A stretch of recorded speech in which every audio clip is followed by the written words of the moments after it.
On the day of my beloved mother's funeral, my sister-in-law callously remarked, "I overslept, so I'm skipping the funeral."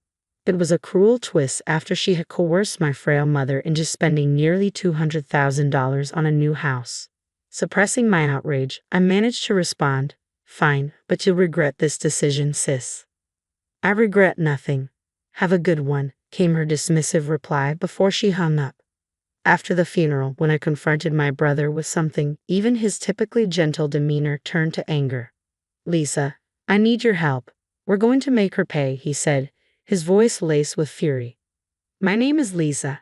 At 28 years old, I'm single with a fulfilling job that keeps me busy every day, but I'm holding up well despite the challenges.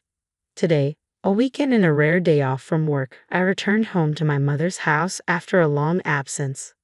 "Hi, Mom. How have you been?" I greeted her warmly. "Welcome back, Lisa. I'm glad to see you," she replied with a gentle smile. We sat together, sipping tea and catching up. My mother has always been kind, gentle, and elegant. It's been a few years since my father passed away, leaving her to live alone. Both Dad and I have always worried about her health because of her frailty. On my days off, I make it a point to visit her and spend time together. "Mom, has anything troubling happened recently?" I asked, sensing there might be something on her mind. "Well, there's something," she began, her expression growing serious. Just as my mother was about to speak, the doorbell chimed. "Oh, that must be Stephanie," I remarked. "Stephanie? Was she expected today?" my mother questioned. "Not exactly, but she drops by like this from time to time. I'll go see," I replied, heading towards the door. Stephanie is my older brother's wife, and they recently tied the knot. She's my sister-in-law, a lively contrast to my quiet and easygoing brother. Despite finding her spontaneous visits a tad intrusive, I appreciate her genuine concern for our mother. "Hello, everyone. Lisa, it's been ages," Stephanie exclaimed cheerfully as I opened the door. "Hi, Stephanie." "Yes, it has been a while," I replied, welcoming her inside. "Lisa, you're still consumed by work, aren't you? You're in accounting, right?" "Personally, I could never handle it. I'm always swamped with housework. It would be nice if you settled down soon too," my sister-in-law remarked. "Yeah, maybe," I replied non-committally. My sister-in-law appeared timid around my mother, but occasionally she'd slip in these passive-aggressive comments directed at me. I wasn't sure if she meant any harm, but they always left me feeling uneasy. "It sounds like my sister-in-law is here, so I should head off now," I announced as I prepared to leave. "All right, Lisa, let's catch up more next time," my mother replied warmly as she saw me out. I couldn't shake the feeling that there might be tension between Mom and my sister-in-law. Mom never spoke ill of others, so I worry she might be holding something back. Despite my concerns, I bid farewell and headed home. A few months later, Mom informed me that my brother was constructing an elaborate new house. "Huh, my brother makes a decent income, but he's not exactly wealthy, right? And my sister-in-law is a full-time homemaker. How can they afford to build such a house?" I questioned. "Well, I actually helped him out a bit with some money from your father's inheritance," my mother admitted. "How much is a bit?" I pressed. "About $20,000, I suppose," she replied calmly. "20K, Mom, are you serious?" I exclaimed, unable to hide my surprise. My late father had raised both my brother and me to be independent once we reached adulthood, so I couldn't understand why my mother would give away such a large sum of money. "Well, Stephanie, your sister-in-law came over almost every week, pleading for help. And besides, Andrew and Stephanie promised to take care of me since we'll all be living together." I couldn't refuse, my mother explained, her voice tinged with hesitation. "If you're okay with it, Mom, but are you sure this isn't too much?" I asked, concerned. "No, not at all. This will ease your worries and make life simpler for you, Lisa. I'm actually looking forward to this new chapter," Mom said with a smile. Later, they completed construction on their new home, and my brother, his wife, and Mom began living together. When I visited to bring the housewarming gift, I was astonished by the luxurious house. A modern-style kitchen and bathroom, expensive-looking interiors with pure wood, and a spacious backyard. It was clear my brother couldn't afford all this on his own. Proudly, my sister-in-law gave me a tour of the house. Afterward, I pulled my brother aside. "Congratulations on your new house, Andrew. Please take good care of Mom," I said quietly. "Thanks, Lisa." Don't worry, Stephanie will take care of Mom while I'm at work. I felt guilty about Mom offering to help, but we're determined to make her even happier now, he assured me. It appears my brother was unaware that his wife had been repeatedly visiting our mom to ask for money for their new house. He's generally good-natured and kind, but his obliviousness concerns me at times. All right, just make sure you look after her, I reminded him. Of course, leave Mom to us and focus on your work, he replied. Let's not talk about work, I quickly corrected myself. Oops, sorry about that. After our conversation, I handed him an envelope containing some cash and a standing clock. This clock also monitors health, so please place it where Mom can see it in the living room, I explained. Thanks. This clock is pretty advanced, huh? It should be good for Mom. And it looks stylish too. Let's place it here, my brother agreed, setting the clock on a shelf in the living room. I should head home now. Take care, I said, preparing to leave. My sister-in-law was occupied with a phone call in another room as I departed the grand house, with my mother and brother seeing me off. 6 months passed peacefully, during which my concerns about Mom lessened as she seemed to be settling in well with my brother and his wife. I focused on my work, assuming these days would continue indefinitely, until the unexpected news of Mom's passing reached me. When my brother returned home from work, he discovered that our mother had passed away alone in her room. The doctors later explained at the hospital that her pre-existing heart condition, aggravated by overexertion, likely caused her death. Mom, why so suddenly? I wish I had come home earlier. I'm sorry, I lamented, overwhelmed with grief. My brother and I held on to our mother's lifeless form, tears streaming down our faces. Stephanie, my sister-in-law, was noticeably absent. Brother, where's Stephanie? Wasn't she supposed to be here? And what do they mean by overwork? I asked, my voice trembling. Stephanie wasn't here. As for overwork, he began, struggling to find the words. I'm not sure either. Stephanie took care of all the household chores, so this doesn't make any sense, my brother admitted, sounding perplexed. Despite my unease, I interjected, first, we need to arrange our mother's wake and funeral. Andrew, you'll likely need to lead the arrangements as the chief mourner. You're right, Lisa, could you assist me? He asked. And so, my brother and I dove headfirst into organizing the memorial service. It was a whirlwind of preparations, selecting a venue, outlining the schedule, notifying guests, and more. Somehow, we managed to complete the wake, and the following day was the funeral. While my brother and I were occupied greeting visitors, my sister-in-law sat passively, not lifting a finger or shedding a tear. Despite my growing frustration with her behavior, the hectic pace of the day kept me from addressing it directly. Andrew, tomorrow is the funeral, and as the chief mourner, you're going to be quite busy. Why don't you and Stephanie head home for a while? I'll stay here, I suggested. Yeah, Lisa, that would be helpful. Thank you, my brother replied gratefully. They departed together, leaving me alone in the now empty room. I retrieved my work laptop and began to focus on tasks. That night, sleep eluded me. The following morning, on the day of the funeral scheduled for 10 a.m., I met Andrew at 6 a.m. to commence preparations. We were inundated with tasks, reviewing Andrew's eulogy, meeting with the funeral director, and ensuring everything was in order. Around 9:30 a.m., I received a call from Stephanie, as my brother had mentioned she would arrive later for the funeral. Hello, Lisa. I'm calling because Andrew wouldn't answer his phone, Stephanie said. Okay, Aunt, I replied, sensing tension in her voice. I overslept. I won't be able to make it to the funeral, she confessed. Struggling to maintain composure, I replied evenly, all right, but you might regret this, Stephanie. I doubt it. Anyway, I know you're busy. Hang in there, Stephanie said before hanging up abruptly. Was that Stephanie just now? My brother asked as he approached. Yeah, she overslept and won't be coming today, I informed him with disappointment in my voice. Ha! What is she talking about? It's our mother's funeral, Andrew exclaimed in disbelief. Let's focus on the funeral for now, Andrew. I have something important to show you afterward, I said firmly.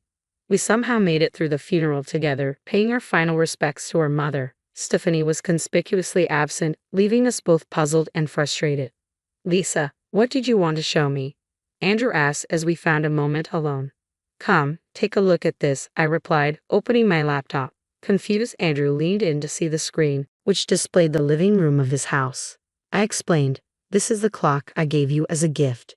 It has a camera installed, designed for monitoring elderly relatives or pets. I gave it because I was worried about Mom, but since she seemed fine, I never checked it until yesterday. I reviewed the footage from the past week. Here it is," I said quietly, opening several videos on my laptop. My brother watched them intently, his expression tense. The footage revealed our mother being harshly treated by my sister-in-law. "I'm taking care of you, so at least do your chores properly." Stephanie's voice came through the video as she assigned all household tasks to our mother, from cooking and laundry to cleaning.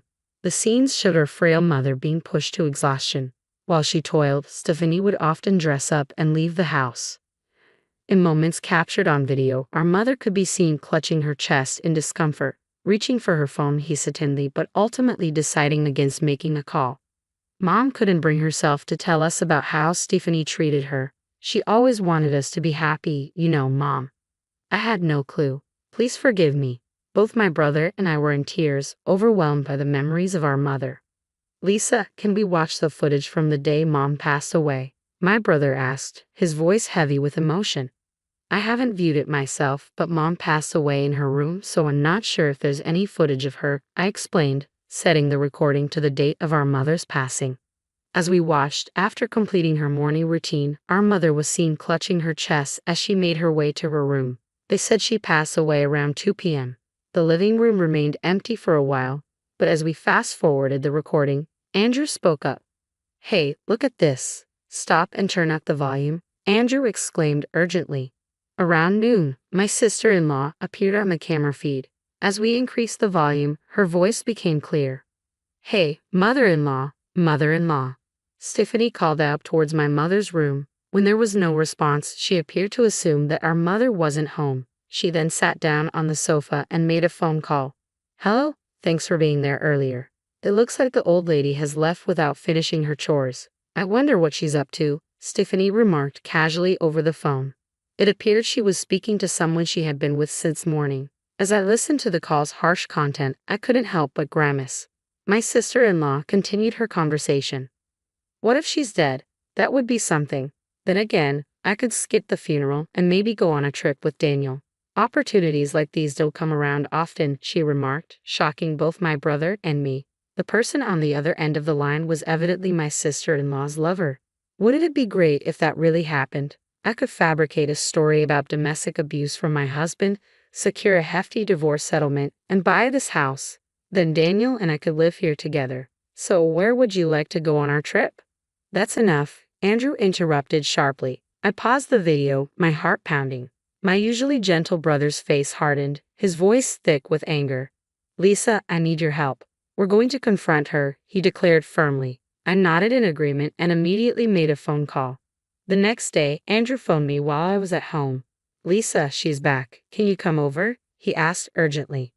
"I'm on my way," I replied, hurrying to my brother's house without delay. "Well, hello, Lisa. What brings you here on such short notice?" "You really should have given me a heads up." Stephanie greeted me with a hint of irritation as she came out to meet me. "Andrew asked me to come." "Follow me," I said, leading the way into the house filled with the scent of incense. My brother, sister-in-law, and I gathered around the dining table. "What's all this about? You both look so serious." "I do feel bad about missing the funeral," Stephanie remarked casually. "Stephanie, since you moved in, you've been treating Mom like a servant, haven't you? You've even made her pay $20,000 for the new house, despite her being ill." I confronted her directly. "What? That's ridiculous. I did all the housework. Are you trying to start something?" Stephanie retorted defensively. "Everything has been recorded, Stephanie. I'm not actually an accountant. I'm a private investigator," I revealed, surprising both my sister-in-law and my brother. It was a secret I had kept from everyone except Andrew. I pointed to the surveillance camera hidden in the living room clock and showed her the footage on my phone. The video clearly showed our mother doing household chores under Stephanie's orders. "What? This is a violation of my privacy. How could you do this?" "Delete it immediately," Stephanie protested angrily. "I installed it as the homeowner. I have every right to do so. It's not a violation of privacy," Andrew responded calmly but firmly. "What's going on here?" And why are you suddenly talking about being a private investigator? Stephanie's voice trembled, a realization dawning on her. Andrew silently dialed his phone. Soon, the audio of Stephanie's earlier phone call began to play. I might just skip the funeral and go on a trip with Daniel, and maybe fabricate some story about domestic abuse for my husband to get a big divorce settlement, the recording revealed. Stephanie's face turned pale as the truth sank in. No, this isn't what it looks like. Please let me explain, she pleaded desperately. What's the difference?